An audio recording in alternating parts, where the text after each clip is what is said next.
What up, boys? Yang here, back with another Road to 5K video. Today we're going to do something a little bit different. I'm going to show you guys how I approach practicing a track for a race, like a new track for the week reset. I guess the first thing you got to do is make sure you have the right setup on. I'm using Robert Ridgway's setup right now because I trust that his... I also use VRS. So if you use VRS, you can use whatever setup shop you have. I have the race setup. I always race with the race setup one first. I always practice with the race setup one first. And usually qualifying pace just naturally catches on as you get faster in the race setup. So I always go on the race setup first. Oops, didn't put my pit signaler on. Now my general approach when practicing is just push off rip. I know there are some people that say you shouldn't really push and you can get a feel of the car. That's not how I work. It's not how my brain works. Ooh, cold tires. But when can you find the most time or most positions on a lap? And it's lap 1, right? I think everybody knows that. But in order to be good at a lap 1 and make those overtakes, you have to practice on cold tires, which is everyone will be. And the difference of like how much the grip is affected by the cold tires as well. So when practicing, at least I try to see what the limit of the cold tires are and how fast I can go on the cold tires, how late I can brake on them. So when there's a move that presents itself, obviously you don't want to force a move on lap 1, but if a move presents itself, then you want to be prepared, like, oh, I can brake a little bit later than this guy going into turn 1 or something. And in this time, you also want to explore the track limits. It kind of requires that you know what the size of the car is kind of like already in order to practice this way. And I mean, obviously Hockenheim is a pretty popular track, so most people already know what the braking points for this track are. Like, for example, I kind of have a general idea of where the brake points are. I just don't know the specifics of how deep I can brake into a corner. So that's all we're really looking for right now. So like how deep can I brake on this setup into this corner here? So let's try the 100. Nope. Locking up a little bit. Lock up the rears there. So good to know going to that corner I gotta look out for rear locking. And I'm somebody that wants to know where the limit is, so I can just go just a little bit under it. So I go past the limit in order to find where that limit is.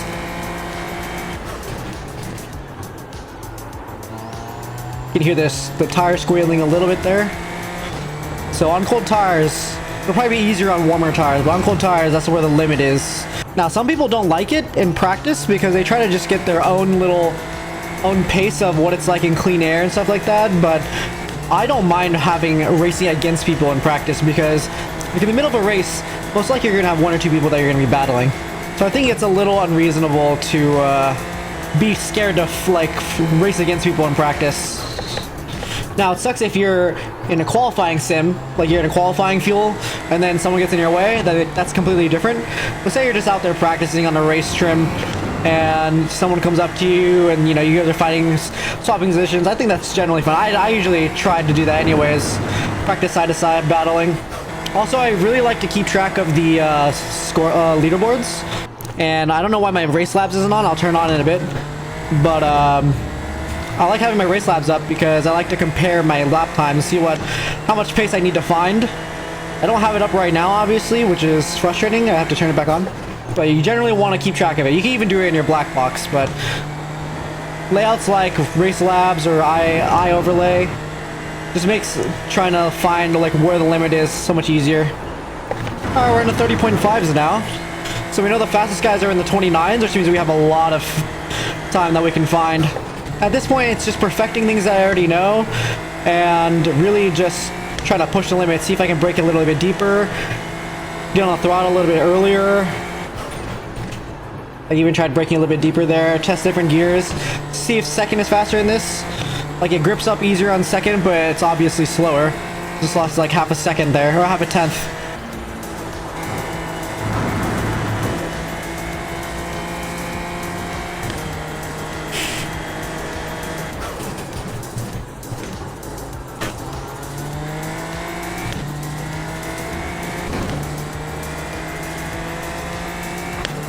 So there we go, we had a faster first sector there. We want to try to get into the 29s. It's a goal on race pace here. And honestly, the rest is just what your body is capable of doing. Like, are you capable of hitting the braking point exactly to gain a little bit more extra tenths here and there? Are you brave enough, I guess, mentally to be able to do it without spinning? Will you be able to do it side by side next to somebody? So that just comes on repetition.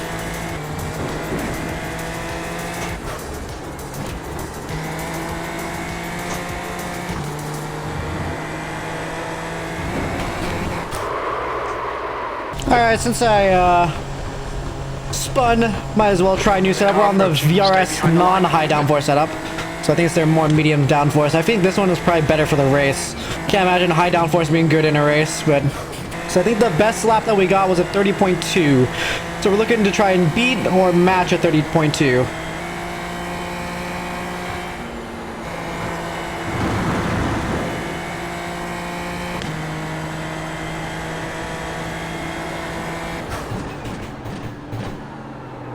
The track temperature is falling. It's now 31 Celsius.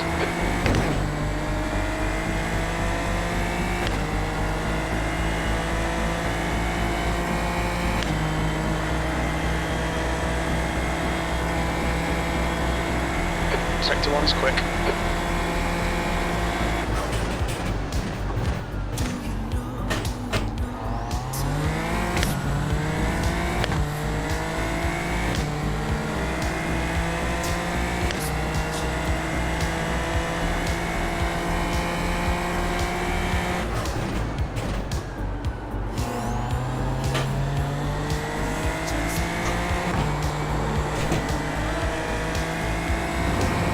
Sector 2 time is okay.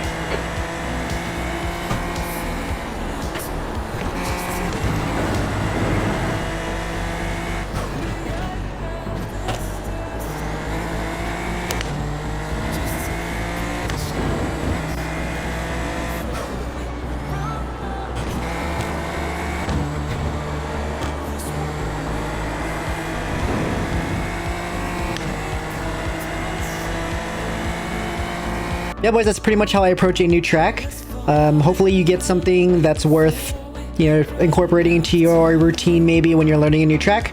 But that's how I approach it, really just treating it like a race, or just pushing the limits as much as I can. But we'll hop into the race real quick, and yeah, I'll show you what else I look for in a race on the first race of the week. Race is about to start, let's... This will be a standing start. Okay, almost injured on the car. Get ready. Go, go, go! Got somebody quick coming up on my left. Oh! 3 wide, you're in the middle, clear right, on your right. We were just 3 wide there. Hold your line. This is so very strange. Clear all round, right side. Hold your line. Still there. Clear right. Alright, could be worse. I got 1 time some contact, but that was just natural. The guy in front is Hicks, car number 21, and their rating is 1.9. Still with the pack here. Good P14 start, now. There's a Spitzker hairpin. It looks like it's $1. Left side, still there. Clear left. I had to dive to this guy's inside even though I didn't really want to because the guy behind me was desperately missed his braking point.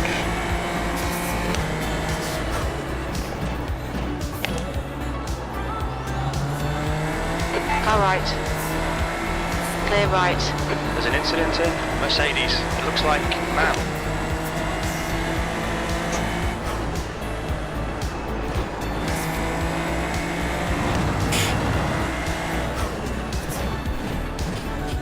You can see this is gonna be some tough fighting here. Gotta stick with them, but I don't want to get tangled up either. Right side. Oh, this guy is... Clear right. Alright. Seemed very aggressive there.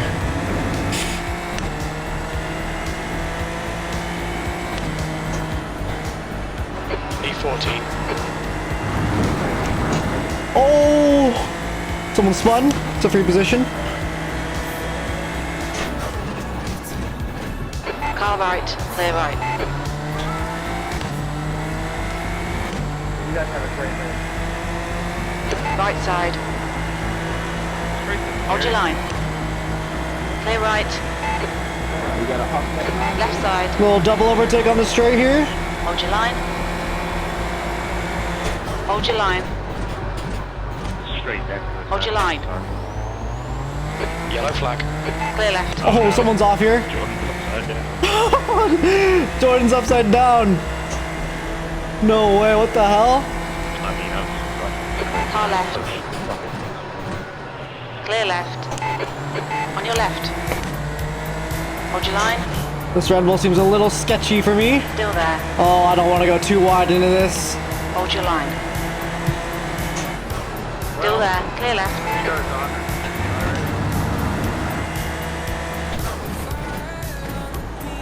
Alright, Yank. The next car is Vargas. Car number 10. C license. And their rating is 2.9. I got down. The leader has just done a 30.5. The red is so much more skittish on this setup, but it helps it turn in easier. I think I prefer. My straight line speed is insane on the setup too.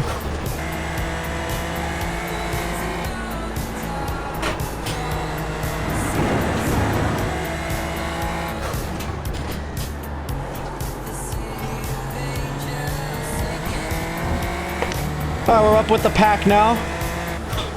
Got a decent pace under us. Running a little bit, only a little bit slower than the leader. Fastest lap for Kuna. This is kind of what we're aiming for in terms of race pace. Something good to shoot for, just like right behind the leader. Like maybe 1 or 2 tenths. On 30.4. You're 2 tenths off the pace in sector 1. Sector 2 time is Now good. the tires on, I don't even really need to brake before turn 1. I can just lift.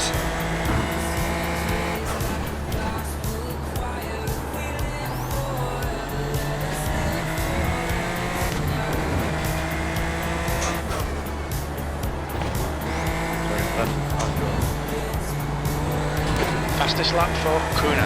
30.2. Last sector is really awkward to take, but it feels awkward because you're taking it the best that you can. Last lap time was 30.4. Good lap. That's your quickest today.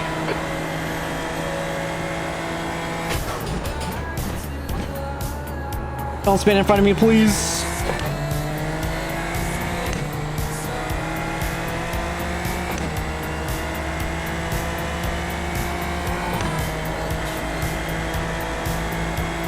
I'm getting so much slipstream, but I think we all have medium downforce setups. Just gonna brake early here.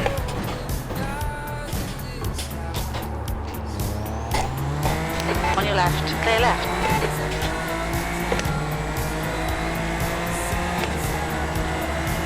Car in front is Oliveira, car number 8, and their rating is 3.5. Wasn't looking for a move, I just want to make the guy in front of me uncomfortable. Purple car seems to be a bit sketchy while he's leading. Oh, this can't be good. I was not trying to get, like, caught up in that. Car right. Oh, he left the door open there, though. Still there. Clear right. I took advantage of that. He definitely left the door, Great left the move. door open. Keep it up. The guy in front is Vargas, car number 10, C license, and their rating is 2.9.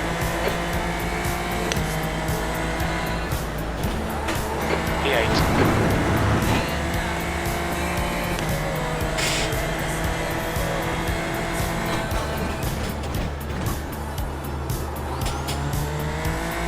Okay, we should be able to get him on this straight. Or at least make a move on him.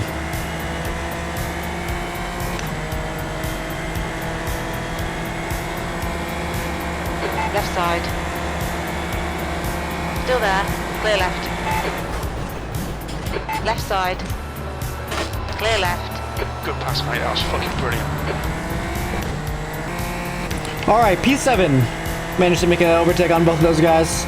Might be approaching a bit of a dirty air here, but... The gap to P6 ahead is now 1.0.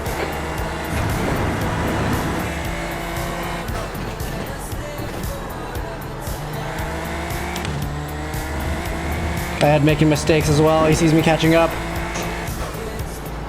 That pressure's gonna get to somebody eventually. It's just a matter of when. There's an incident here. Oh! Third curve. You think it might be Kuna? Who's this? That's P3 or Sixth 4? place. Your lap time was 1:30.2. Nice little position there, but now we got somebody else fighting us.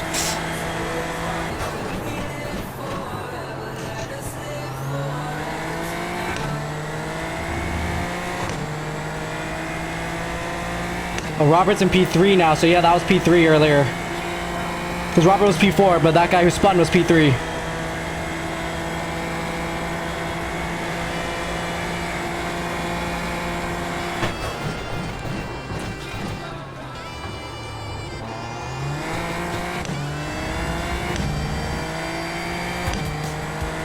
Yeah, that was a much better exit.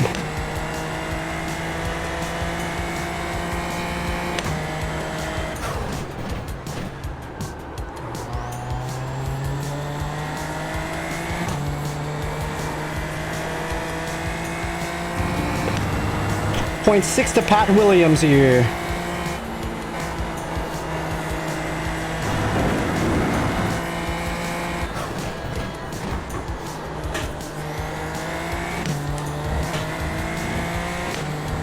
Gotta be careful following this close. If he makes a mistake, I could get caught up in it. So you just gotta tense up and prepare if he makes a mistake on any of these corners.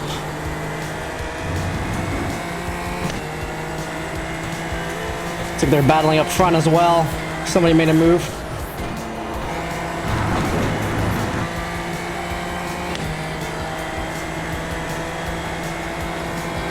All right. Hold your line. Well, he was letting me go, but he's just holding the inside. Right side. Hold your line. Oh, we must be using the exact same setup. Hold your line. Because this guy is, I can't, I'm not pulling on this guy. Still there. Still there. Hold your line. Still there. Stay right. Well done, Yang. Good pass. Eyes front. 5 minutes remaining. 5 minutes left. The car in front is Donahoe. A blue flagger behind us. Their rating is 3.5. Or in front of us, sorry. On your right. Clear right. We got P4 right in front of us. Tom Donahoe. We got 4 minutes, maybe like a couple laps left. See if we can do anything with it. Okay, Yang. P4. Don't let this guy distract.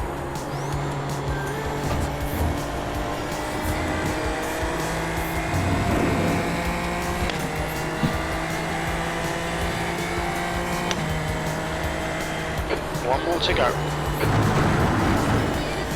All right, all we gotta do in this last lap is just maintain this gap or push it closer if he makes a mistake on the last lap. That's all we gotta do. Keep braking a little late. So when the tires are worn, apparently you cannot brake that early. Or late, sorry. You have to brake earlier.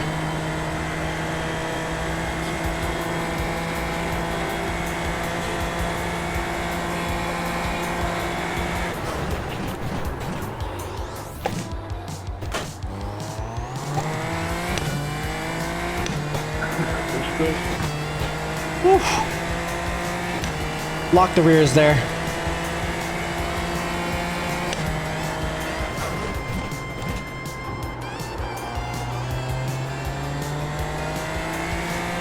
Yeah, I'm not trying to there.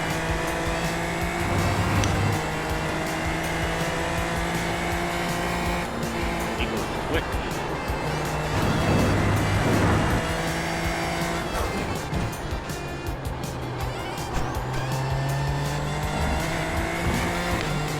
I put the right entirely. Yeah, go bit.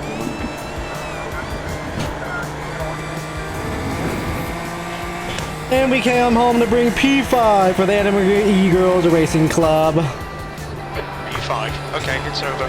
Good drive. I think it was fine. We finished positive, got P5 out of what, P16 or something like that. Still learning the track. When we'll get faster progressively the more that we race the track, and I'm sure you guys will get faster as the race progresses as well. But one thing I do want to point out, throughout the race that I'm looking out for is really just being a defensive driver. I try to be hyper aware of what is going on around me, what can go on around me while I'm driving, which helps me avoid incidents and stuff like that. And I'm sure something like that, just training yourself, will also help you guys also become safer drivers and better defensive drivers, and you'll raise your IR and SR just by finishing races. All right, apparently there was an incident. Was it like lap 1 or 2? So let's see. I think it was Jordan McDonald. What this instance actually was. Oh, there we go. Okay, so what happened here? Not your fault, but you could avoid it if you did it. Whoa. Yeah, not really Jordan's fault. Yeah, that happens. I would put it on Chris probably on the black car, but unlucky. That shit happens. It's just crazy how he became upside down from that. You can see that like so closely. All right, let's see what we got for this race. Ooh, plus 24. Not bad. Got a lot of safety rating too, considering what we got, 3 incidents. Not bad, not bad. 2800 strength of field. That's a pretty good strength of field there. But boys, that is it for me. If you enjoyed, make sure to like and subscribe. I really appreciate it. If you guys like what I'm like kind of explaining or commentating what I'm thinking going into a new week, like per track or anything, make sure to like and subscribe and comment down below if you want me to do any other series like GT3 or hypercars or even LMP2s. I'm not the greatest at LMP2s and GT3s, but if you would like for me to explain kind of like the prototypes as well, yeah, make sure to let me know. But yeah, thank you for watching, and I will see you guys whenever I see you guys. Peace. Bye.